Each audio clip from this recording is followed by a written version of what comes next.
Saímos da introdução, que foi o vídeo anterior. Agora vamos para o capítulo 1. Andrew Wommack, Excelência. Como buscar um espírito extraordinário. Então vamos lá, capítulo 1. A chave para a promoção. Não precisamos necessariamente passar por maus bocados para obter sabedoria e encontrar o sucesso. Muitos versículos na Bíblia nos ensinam a como viver bem nesta terra, tal como 1 Coríntios 10, 11. A passagem diz que as vidas dos santos do Antigo Testamento foram registradas como exemplos para nós. Se dedicarmos um tempo para aprender a partir da história de vida deles, tanto o que há de bom quanto o que há de ruim, podemos evitar um pouco da dor que sempre vem junto ao aprendermos através da tentativa e do erro. No livro de Daniel, vemos que Daniel e seus 3 amigos hebreus foram exaltados em meio a uma sociedade má e incrédula. Apesar de serem cativos israelitas, considerados a classe mais baixa da sociedade babilônica, eles cresceram em favor e influência ao longo de 4 reinados em 2 sistemas de mundo diferentes e se tornaram governantes e conselheiros confiáveis. Como isso foi possível? Como esses 4 homens experimentaram tanto favor em circunstâncias diferentes? A resposta pode ser encontrada em Daniel 6. Daniel 6:3. Então, o mesmo Daniel se distinguiu desses presidentes e sátrapas, porque nele havia um espírito excelente. E o rei pensava em estabelecê-lo sobre todo o reino. Assim como seus 3 amigos, Daniel foi promovido porque tinha um espírito excelente. A expressão espírito excelente aparece apenas no livro de Daniel, mas o conceito pode ser encontrado por toda a Bíblia. A propósito, a palavra espírito aqui não tem a ver com a parte da constituição de alguém como espírito, alma, corpo. Está se referindo a uma atitude mesmo. Embora usando uma terminologia diferente, Jesus falava com frequência da importância de se ter um espírito excelente. Quem é fiel no pouco também é fiel no muito, e quem é injusto no pouco também é injusto no muito. Lucas 16:10. Em outra ocasião, Jesus ilustrou o conceito com uma parábola. Ele contou a história de um mestre que se preparou para sair em uma jornada, tendo confiado parte de sua riqueza a 3 servos de acordo com suas habilidades. Enquanto o mestre estava fora, os servos administraram sua riqueza. 2 dos servos dobraram o investimento de seu mestre, mas o terceiro escondeu seu dinheiro na terra. Mateus 25, 14 a 18. Quando o mestre retornou, chamou os servos para prestarem relatório quanto ao que fizeram com o dinheiro. Os 2 servos que lucraram foram recompensados e promovidos por seu mestre. Disse-lhe o Senhor: Muito bom, servo bom e fiel. Foste fiel no pouco, sobre o muito te colocarei. Entra no gozo do teu Senhor. Mateus 25, 21. Veja também Mateus 25, 23. Mas o servo preguiçoso foi expulso de sua presença. Respondeu-lhe, porém, o Senhor: Servo mau e negligente, sabias que ceifo onde não semeei e ajunto onde não espalhei? Cumpria, portanto, que entregasses o meu dinheiro aos banqueiros e ao voltar receberia com juros o que é meu.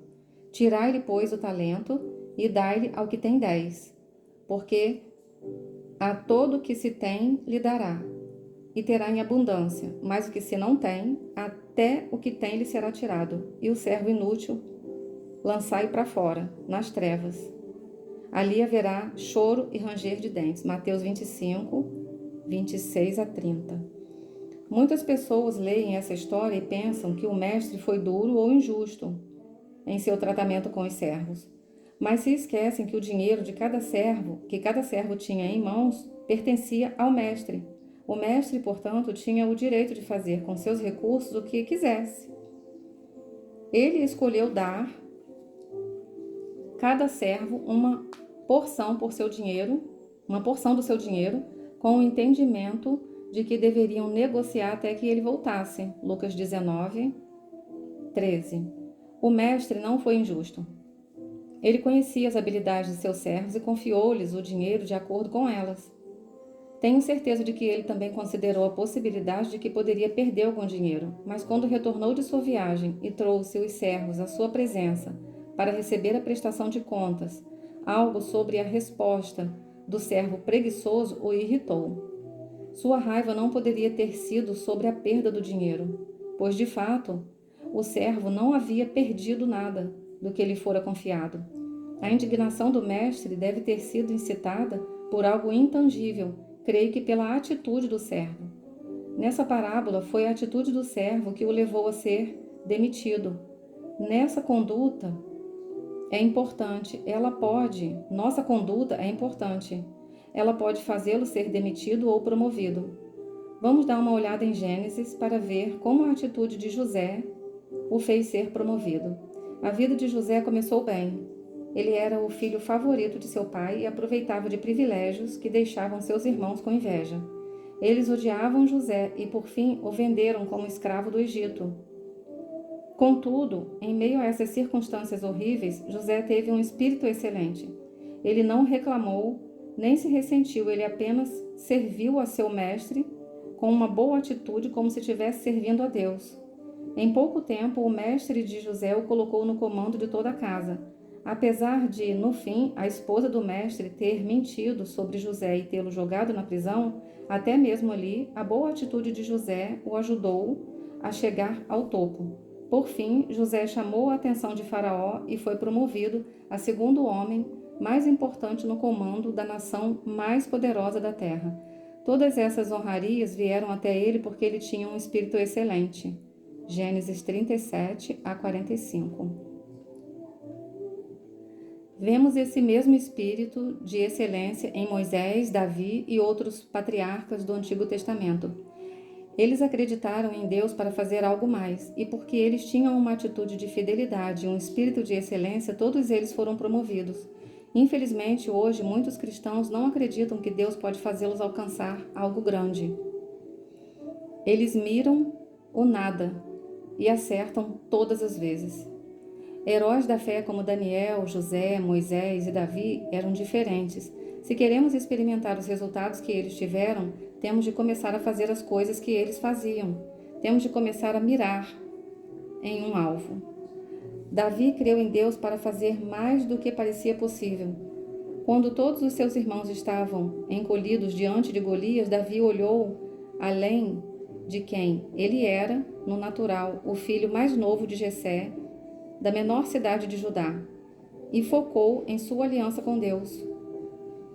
Mesmo quando todos questionaram as habilidades de Davi de lutar contra Golias, apontando para o tamanho e a experiência superiores do gigante, ele manteve sua confiança em Deus. A passagem de 1 Samuel 30:6 nos conta que Davi se reanimou no Senhor. Ele lembrou-se de cuidar das ovelhas de seu pai no deserto. Ele lembrou-se de ter sido atacado por um leão e um urso, mas tê-los matado. Ele lembrou-se da fidelidade de Deus nessas circunstâncias e disse: esse incircunciso filisteu será como um deles. O pai de Davi o enviou para os montes para cuidar das ovelhas. Ele pode até ter dito ao filho para lutar contra animais ameaçadores, mas ninguém, nem mesmo seu pai, o teria culpado por perder uma pequena ovelha para um leão ou urso. Jessé não queria que Davi arriscasse a vida protegendo as ovelhas. Nenhum pai gostaria disso. Mas Davi tinha um espírito excelente. Ele era fiel nas pequenas coisas, mesmo quando ninguém estava olhando. E essas vitórias relativamente pequenas deram-lhe a confiança que ele precisava para enfrentar Golias. Lembro de quando Jamie e eu fomos chamados para o ministério e pedi demissão do meu emprego secular. Por 6 anos, pastoreei 3 igrejas pequenas no Texas e no Colorado. A primeira tinha no máximo 12 pessoas no culto. A segunda pode ter chegado a 50 e a terceira tinha em torno de 100 pessoas todo domingo. Em uma cidade com uma população de 144 pessoas. No entanto, minha visão era muito maior do que isso. Eu me via ministrando a pessoas de todo o mundo. O que eu via em meu coração e o que estava realmente acontecendo diante dos meus olhos era tão diferente que eu andava em um estado constante de conflito e tensão. No entanto, sabia que tinha de permanecer fiel. Tinha consciência de que não podia desprezar os dias dos pequenos começos. Ver Zacarias 4:10. Já vi outras pessoas em situações parecidas que desejavam ministrar a milhões. Elas diziam: Coloque-me no comando, serei fiel. Dê-me uma igreja de 1000 e eu serei um pastor incrível. No entanto, elas não se entregavam completamente a uma aula de escola bíblica ou a um grupo de estudo bíblico. Não é assim que funciona. É importante lembrar do que Jesus disse: aquele que é fiel no pouco será fiel no muito. Ver Lucas 16:10. Embora a tentação de dar menos do que o meu melhor estivesse lá, eu sabia que Deus estava me chamando para ser fiel. Então, preguei para 5 pessoas como se elas fossem 5.000. Dei tudo o que eu tinha a cada uma daquelas igrejas. Realmente acredito que essa atitude solidificou um espírito excelente dentro de mim e permitiu que Deus me promovesse ao lugar em que estou hoje. Todos querem os benefícios da promoção. As pessoas gostam do reconhecimento e da influência que vem com ela. Mas quantos estão dispostos a fazer o que José, Davi, Daniel e os 3 amigos de Daniel, hebreus, fizeram?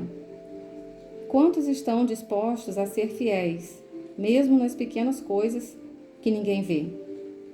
Quantos vão manter uma boa atitude diante de circunstâncias difíceis?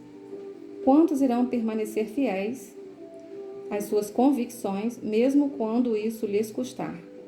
Quem irá desenvolver um espírito excelente? Essa é a chave para a exaltação. Terminamos o capítulo 1.